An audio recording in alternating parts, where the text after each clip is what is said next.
Vishnupriya. Here we have with us Dr. Harnath Reddy sir to discuss in detail about Asian and India relationships. Hello sir. Hi Krishnapriya. Hello sir. First of all, what is ASEAN? మనకు Asian దేశాల కూటమి అంటే మనకు south east Asia, ఆగ్నేయ Asia దేశాల కూటమి అంటారు. అంటే ఈ ఆగ్నేయ ఆసియాలో దాదాపు 10 దేశాలు ఉన్నాయి. అంటే మనకు ప్రపంచ జనాభాలో ఈ ఆగ్నేయ ఆసియా దేశాల వాటా 8.4%. అలానే మన భారతదేశ ప్రపంచ వాణిజ్యంలో ఈ ఆగ్నేయ ఆసియా దేశాల కూటమి యొక్క వాణిజ్యం 11%. అలానే మనకు ప్రపంచ జీడిపిలో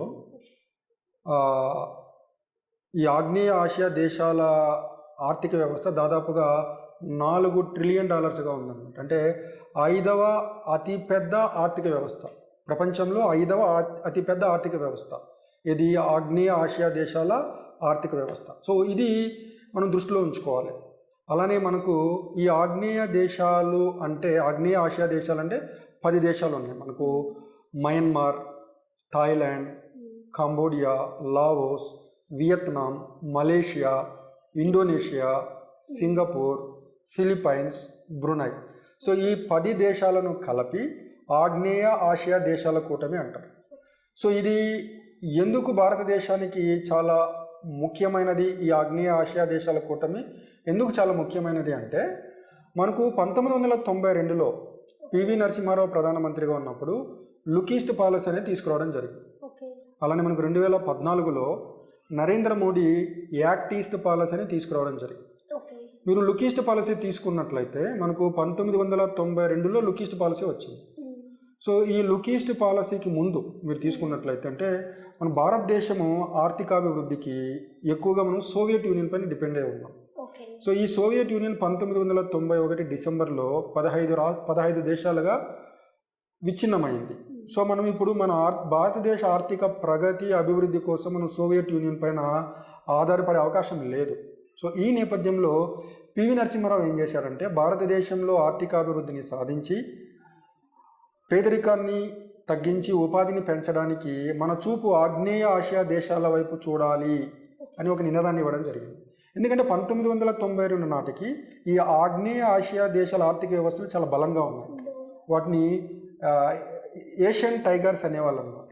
అంటే ఎక్స్పోర్ట్ ఓరియంటెడ్ ఇండస్ట్రీస్ ఉండి మంచి ఆర్థికాభివృద్ధి ఉండి బలమైన ఆర్థిక వ్యవస్థలు కలిగి ఉన్నాయి ఆనాటికి. సో అందుకని భారతదేశం ఈ ఆగ్నేయ ఆసియా దేశాల కూటమితో సంబంధాలు పెట్టుకున్నట్లయితే భారతదేశంలో కూడా ఆర్థిక ప్రగతి పెరుగుతుంది అనేది ఒక నమ్మకం. సో అందుకని పివి నరసింహారావు గారు 1992లో లుక్ ఈస్ట్ పాలసీ అనే విధానాన్ని తీసుకురావడం జరిగింది. అలానే 2014లో నరేంద్ర మోడీ ఈ లుక్ ఈస్ట్ పాలసీకి కొనసాగింపుగా యాక్ట్ ఈస్ట్ పాలసీని కూడా తీసుకురావడం జరిగింది. అంటే లుక్ ఈస్ట్ పాలసీ మరియు యాక్ట్ ఈస్ట్ పాలసీ లక్ష్యాలను సాధించడానికి మనకు ఆగ్నేయ ఆసియా దేశాలతో బలమైన సంబంధాలు అనేవి చాలా అవసరం. సో ఇది మనకు ఆగ్నేయ ఆసియా దేశాల కూటమి యొక్క ప్రాముఖ్యత భారతదేశ సందర్భంలో, భారతదేశ కాంటెక్స్ట్లో. Okay sir. Then what is the difference between this Look East policy and Act East policy? What is the difference between both?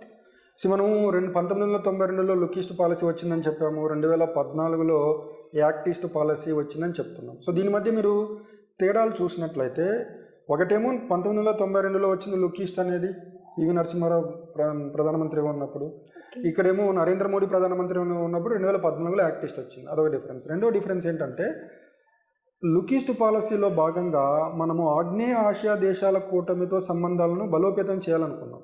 కానీ ఈస్ట్ ఆసియా దేశాలు అంటాం మనం, అంటే ఉదాహరణకి జపాన్, సౌత్ కొరియా, చైనా, ఈ దేశాలతో బలమైన ఆర్థిక సంబంధాలపైన పెద్దగా ఫోకస్ లేదు లుక్ ఈస్ట్ పాలసీలో.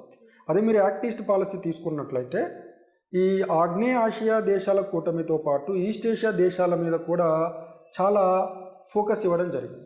అందుకే మీరు ఇప్పుడు చూడండి 2025లో ఉన్నాం మనం.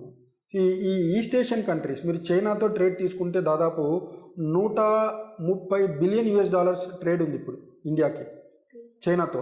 That is an east Asian country. మీరు అలానే జపాన్ తీసుకున్నా, సౌత్ కొరియా తీసుకున్నా, ఆస్ట్రేలియా తీసుకున్నా దాదాపుగా ఈ 3 దేశాలతో మనకు $75 బిలియన్ ట్రేడ్ ఉందన్నమాట.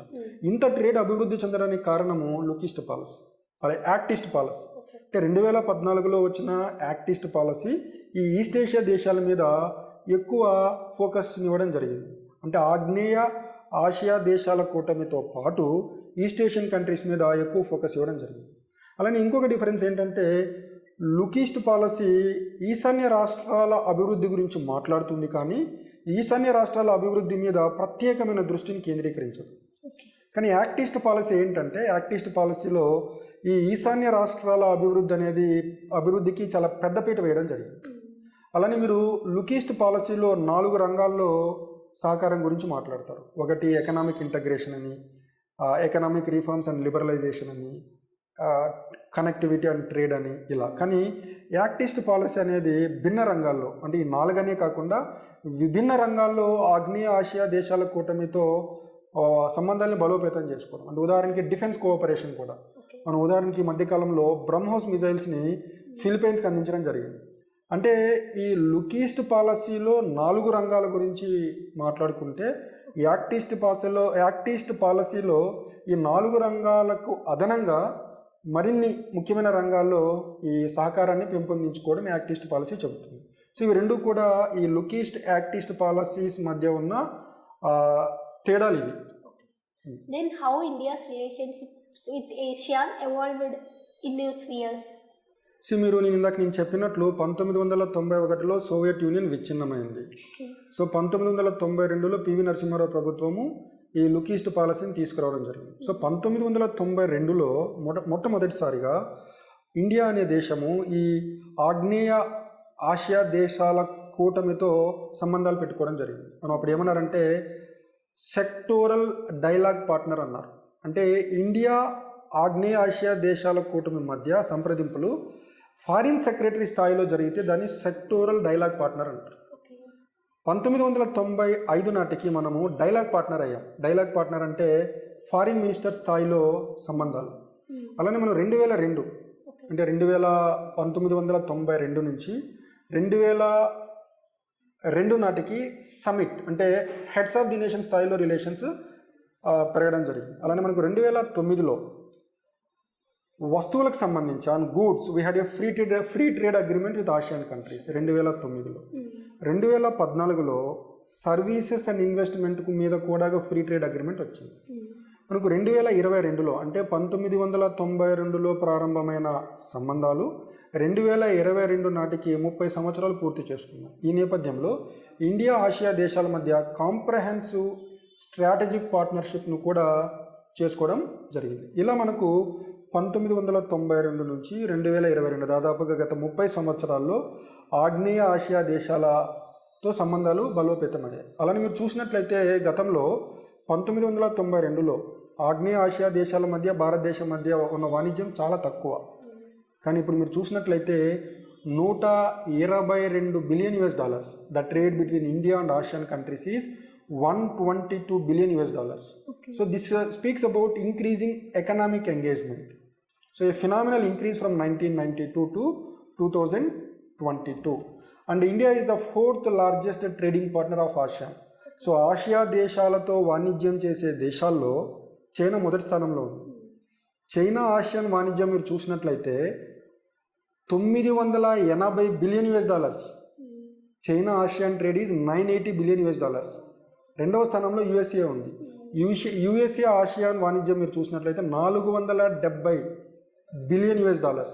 మూడవ స్థానంలో యూరోపియన్ యూనియన్ దాదాపుగా $290 బిలియన్. నాలుగవ స్థానంలో భారతదేశం ఉంది, $122 బిలియన్. అంటే మనం ఈ స్థాయికి చేరుకోవడానికి కారణము భారతదేశము మరియు ఆగ్నేయ ఆసియా దేశాల కూటమి మధ్య పెరుగుతున్న బలపడుతున్న సంబంధాలు. Okay, sir. Then what are the areas there were convergence between those countries? So మనకు ఇండియా ఆసియా దేశాల కూటమి మధ్య భిన్న రంగాల్లో సహకారం ఉంది. ఉదాహరణకి మనకు Kaladan multi modal transport transit project అంటాం. మనకు ఇండియాకి మయన్మార్ బార్డర్ ఉంది. Myanmar is the country from south east Asia bordering India's north east India. మనకు దాదాపుగా 1643 కిలోమీటర్ల సరిహద్దు ఉంది మయన్మార్. ఇండియాస్ నార్త్ ఈస్ట్ 4 రాష్ట్రాలు అరుణాచల్ ప్రదేశ్, నాగాల్యాండ్, మణిపూర్ అండ్ మిజోరం. ఈ 4 రాష్ట్రాలు ఈశాన్య రాష్ట్రాలకి మయన్మార్తో ఉన్న భూ సరిహద్దు దాదాపు 1643 కిలోమీటర్లు. సో మనము ఈ ఈశాన్య రాష్ట్రాల అభివృద్ధి కొరకు మయన్మార్ గుండా బే ఆఫ్ బెంగాల్కి, అలానే బే ఆఫ్ బెంగాల్ నుంచి కోల్కతాకి ఒక కనెక్టివిటీ ప్రాజెక్ట్ని మనం ఏర్పాటు చేయడం జరుగుతుంది. దాన్ని మనము Kaladan multi modal transit transport project అంటాం.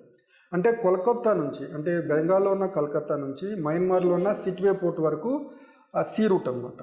అలానే సిట్వే నుంచి ఇంకొక సిటీ మయన్మార్లో కలాడాన్ అనే రివర్ ద్వారా వ్యాపారం వాణిజ్యం జరుగుతుంది. అక్కడి నుంచి మళ్ళీ ఈశాన్య రాష్ట్రాలకి ఒక హైవే ఉంటుంది. అంటే ఇక్కడ సీవే ఉంటుంది, రివరైన్ ట్రాన్స్పోర్ట్ ఉంది, అలానే మనకు హైవే రోడ్ ట్రాన్స్పోర్ట్ కూడా ఉంది. దీన్ని మనము Kaladan multi modal transport transit project అంటాం. ఇది ఒక ఏరియా అనమాట. అంటే సౌత్ ఈస్ట్ ఏషియన్ కంట్రీస్కి ఇండియాకి మధ్య సహకారం అని ఒక రంగం. అలానే ఈశాన్య రాష్ట్రాల అభివృద్ధి జరగాలి అంటే ఈశాన్య రాష్ట్రాలను ఆగ్నేయ ఆసియా దేశాలతో కలపాలి భౌతికంగా అనే ఉద్దేశంతో ట్రైలేటరల్ ఏషియన్ హైవేని నిర్మించడం జరుగుతుంది.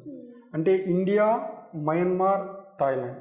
సో ఈ జాతీయ రహదారి దాదాపుగా 3300 కిలోమీటర్ల దూరం ఉన్న ఈ ట్రైలేటరల్ ఏషియన్ హైవేని మనము మిజోరాం, మణిపూర్ నుంచి మయన్మార్ మీదుగా థాయిలాండ్ వరకు నిర్మించడం జరుగుతుంది. ఇది ఒక ప్రాజెక్ట్. ఈ ఆసియా దేశాలకి ఇండియాకి మధ్య ఉన్న సహకారం ఉన్న రంగం.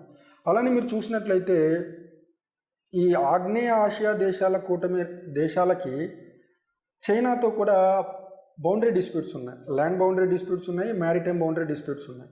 అందుకే మనం దాన్ని సౌత్ చైనా సీ అంటాం. సో సౌత్ చైనా సీలో ఇండో పసిఫిక్ రీజియన్ అంటాం.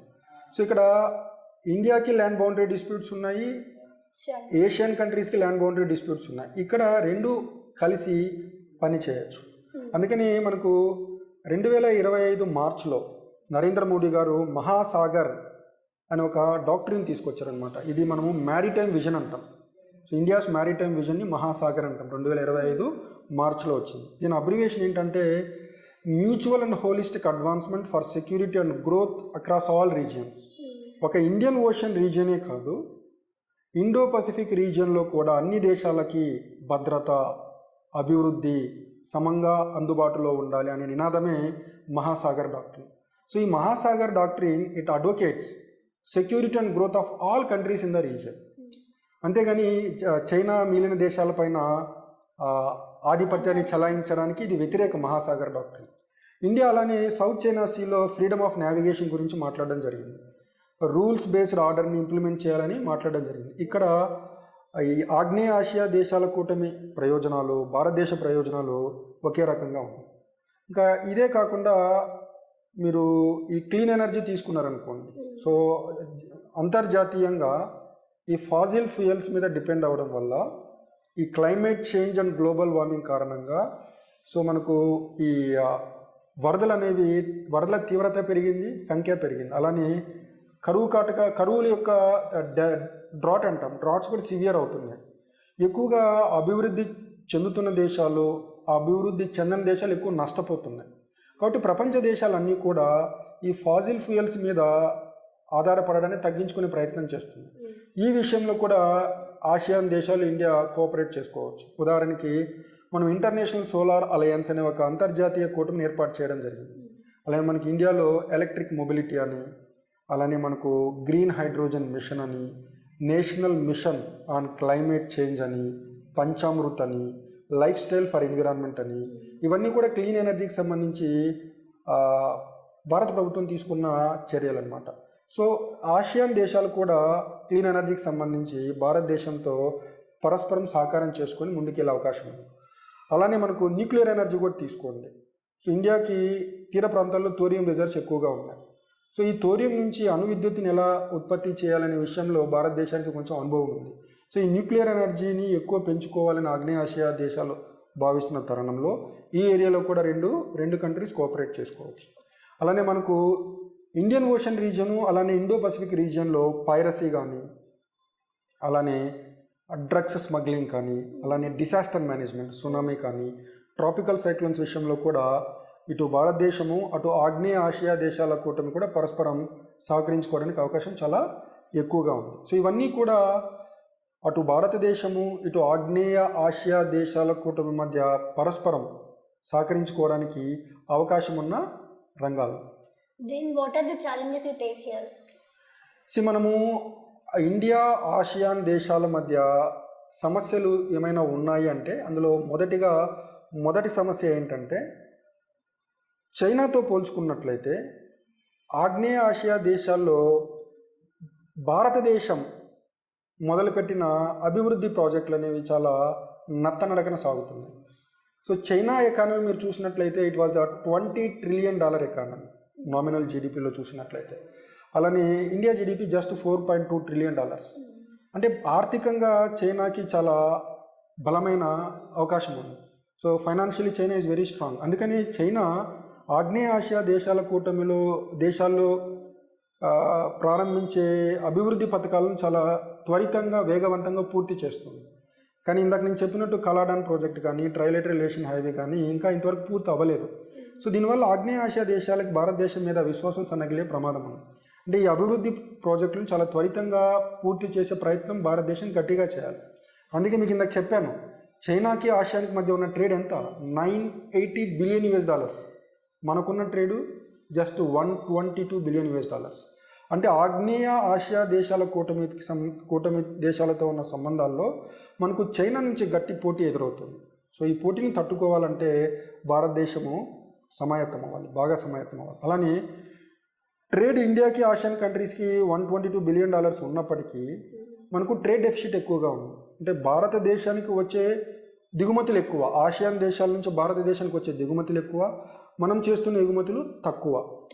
అంటే మన భారతదేశ ఆర్థిక వ్యవస్థని ఆగ్నేయ ఆసియా దేశాల కోసము ఓపెన్ చేయడం జరిగింది, కానీ వాళ్ళు అదే స్థాయిలో భారతదేశ వస్తువులకి యాక్సెస్ ఇవ్వట్లేదు. మనం టారిఫ్ బ్యారియర్స్ అంటాం. Tariff barriers, non tariff barriers అంటే పన్నుల ఎక్కువగా వేయడం అంటే టారిఫ్ బ్యారియర్స్. అలా కాకుండా భారతదేశం నుంచి వచ్చే వ్యవసాయ ఉత్పత్తులు వీటిలో పెస్టిసైడ్స్ ఎక్కువగా ఉన్నాయి కాబట్టి మేము అనుమతించము అనే వాటిని మనం ఏమంటామంటే నాన్ టారిఫ్ బ్యారియర్స్ అంటాం. సో ఈ టారిఫ్ బ్యారియర్స్, నాన్ టారిఫ్ బ్యారియర్స్ని యూజ్ చేసి ఆగ్నేయ ఆసియా దేశాలు తమ ఆర్థిక వ్యవస్థలోకి భారతదేశ వస్తువుల్ని అలో చేయడం లేదు. ఇది కూడా ఒక సమస్య. అలానే మయన్మార్లో ప్రస్తుతం అంతర్యుద్ధం జరుగుతుంది. సో ప్రజాస్వామ్యాన్ని తిరిగి సాధించడానికి అక్కడ మిలిటరీ ప్రభుత్వంతో ప్రజలు పోరాడుతున్నారు. కానీ భారతదేశము ప్రజాస్వామ్య పోరాటానికి పెద్దగా మద్దతు ఇవ్వట్లేదు. ఎందుకంటే 2022లో భారతదేశము మయన్మార్కి ఆయుధాలను అమ్మింది. అంటే అక్కడ మయన్మార్లో జరుగుతున్న ప్రజాస్వామ్య పోరాటాన్ని భారతదేశము పట్టించుకోవట్లేదు అనే విమర్శలు కూడా ఉన్నాయి.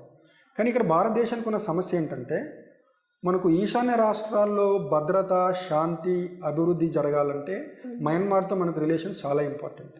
సో అక్కడ ప్రజాస్వామ్యాన్ని పునరుద్ధరించాలనే కోరికతో మయన్మార్తో సంబంధాలని మనం ప్రమాదంలోకి తెచ్చుకున్నట్లయితే నార్త్ ఈస్ట్ ఇండియాలో peace and security and development will get greatly affected. అందుకని మనం చాలా ప్రాగ్మాటిక్గా ఉండాలి, అంటే ఆచరణాత్మకంగా ఉండాలి. అలానే ఇండియా ఉంటుంది. సో దానివల్ల ఒక్కొక్కసారి ఇండియా కొన్ని విమర్శలకు లోనవుతుంది. అలానే ఈ సౌత్ చైనా సీలో అలానే ఇండో పసిఫిక్ రీజియన్లో భారతదేశము USA, జపాన్, ఆస్ట్రేలియా లాంటి దేశాలతో జట్టు కట్టింది. సో చైనా ప్రాబల్యాన్ని తగ్గించడానికి, నిరోధించడానికి. ఈ విషయంలో ఆగ్నేయ ఆసియా దేశాల కూటమిలో కొన్ని భిన్నాభిప్రాయాలు ఉన్నాయి. కొన్ని ఏమో ఇటువంటి విధానాన్ని సమర్థిస్తున్నాయి, కొన్ని దేశాలేమో సమర్థించట్లేదు. ఎందుకంటే ఆసియాన్ దేశాలకి చైనాకి మధ్య ఉన్న ట్రేడ్ చాలా ఎక్కువగా ఉంది, $980 billion ఉంది. సో ఇంత హై ఎకనామిక్ ఎంగేజ్మెంట్ ఉన్నప్పుడు చైనా చర్యలను సమర్థించినట్లయితే చైనాతో సంబంధాలు దెబ్బతింటాయేమో అన్న అనుమానం కొన్ని దేశాల మధ్య ఉంది.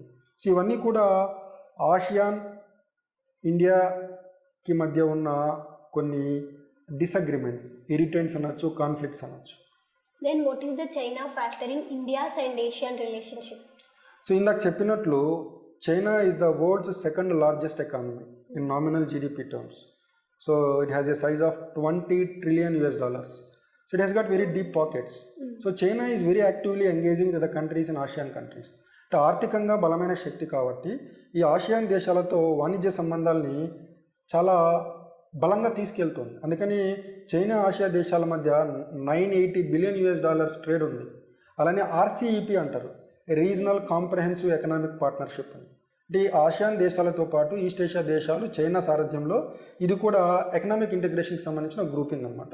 ఇండియాలో ఇందులో భాగస్వామి కాలేదు, భారత ప్రయోజనాలకి నష్టం జరుగుతుందని ఇండియా అందులో భాగం కాలేదన్నమాట. ఈ ఆర్సీఈపీలో ఇండియా జాయిన్ అవ్వకపోవడం వల్ల ఆసియా దేశాలు కొంతమేరకు డిసప్పాయింట్మెంట్ అయిన సందర్భం కూడా జరిగిందన్నమాట. సో అంటే ఏంటంటే ఆసియాన్ దేశాల్లో భారతదేశ ప్రాబల్యాన్ని పెంచుకోవాలి అంటే చైనాతో భారతదేశం పోటీ పడాల్సి ఉంటుంది. సో అలానే ఈ క్వాడ్లో ఎప్పుడైతే ఇండియా భాగమైందో చైనాకి ఇండియాకి మధ్య ఈ సస్పిషన్స్, ట్రస్ట్ డెఫిసిట్ కూడా పెరుగుతుందన్నమాట. సో దానివల్ల ఆసియాన్ దేశాలు చైనాతో ముందుకెళ్ళాలన్నా ఇండియాతో ముందుకెళ్ళాలనేది ఆ relations of ASEAN with India and China will get more complex. But ఈ మధ్య కాలంలో డొనాల్డ్ ట్రంప్ టారిఫ్స్ని పెంచడం వల్ల 25% తర్వాత 50%, చైనా, రష్యా, ఇండియా మధ్య సంబంధాలు మరింత మెరుగవుతుంది. ఇది ఒక శుభ పరిణామం. సో ఇలా చైనా, అలానే మీ ఇందాక చెప్పినట్లు ఆసియాన్ దేశాల్లో చైనా చాలా త్వరితంగా అభివృద్ధి ప్రాజెక్టులను పూర్తి చేస్తుంది. కానీ ఇండియా చాలా ఆలస్యం చేయడం వల్ల ఆసియాన్ దేశాలు భారతదేశం మీద ఆసియాన్ దేశాలకి విశ్వాసం సన్నగిలే అవకాశం కూడా ఉంది. సో ఇందులో నుంచి బయటపడడానికి భారతదేశం అన్ని ప్రయత్నాలు చేయాల్సి ఉంటుంది. ఇది China factor in India ASEAN relations. What is the way forward for these challenges? మనకు ఆగ్నేయ ఆసియా దేశాల్లో భిన్న మతాలు ఉన్నప్పటికీ, అంటే ఇస్లాం ఉంది, క్రిస్టియానిటీ ఉంది, బౌద్ధ మతం కూడా ఉంది.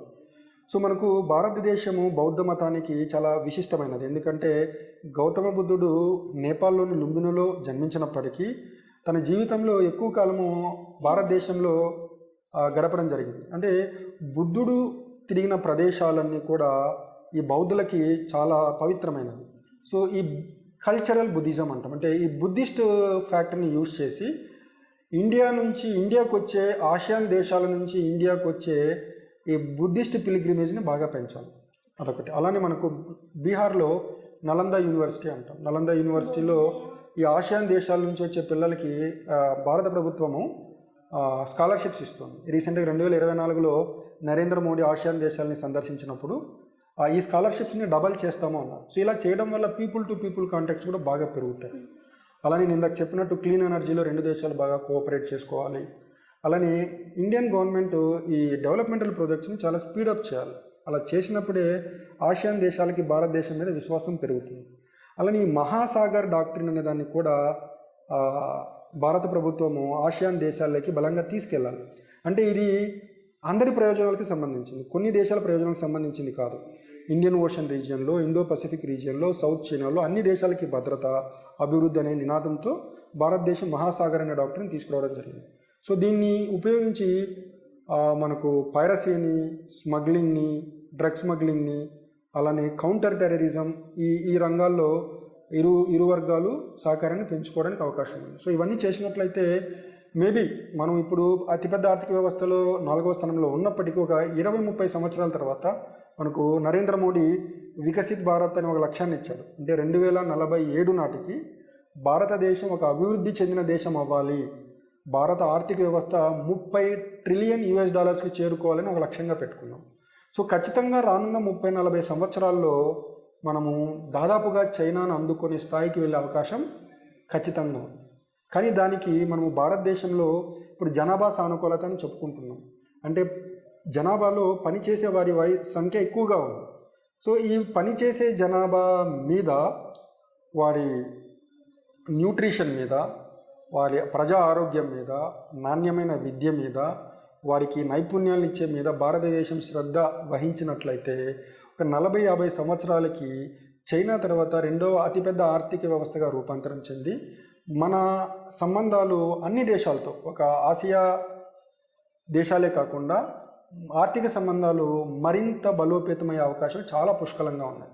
కాకపోతే భారత ప్రభుత్వం వేసే ప్రతి అడుగు జాగ్రత్తగా వేయాలి, అభివృద్ధి వైపు వేయాలి, అవినీతిని తగ్గించుకోవాలి, కేంద్ర రాష్ట్ర సంబంధాలను మెరుగుపరుచుకోవాలి, మంచి విధాన నిర్ణయాలు తీసుకొచ్చి అమలు చేయాలి. ఉదాహరణకి మనకు ఈ మధ్యకాలంలో GST సంస్కరణలు 2.0 అని తీసుకొచ్చారు. అవి భారత ఆర్థిక వ్యవస్థ బలోపేతానికి ఎంతగానో ఉపయోగపడతాయి అన్నమాట. సో ఇటువంటి విధానాలతో ముందుకెళ్ళినట్లయితే ఖచ్చితంగా మన మోడీ చెప్పినట్లు భారతదేశము ఒక విశ్వ గురువుగా రూపాంతరం చెందే అవకాశాలు చాలా పుష్కలంగా ఉన్నాయి. Okay, sir. Thank you so much. Thank you for sharing your time and knowledge. Thank you, Krishnapriya, for having me on this show. Thank you, Krishnapriya, for having me on the program.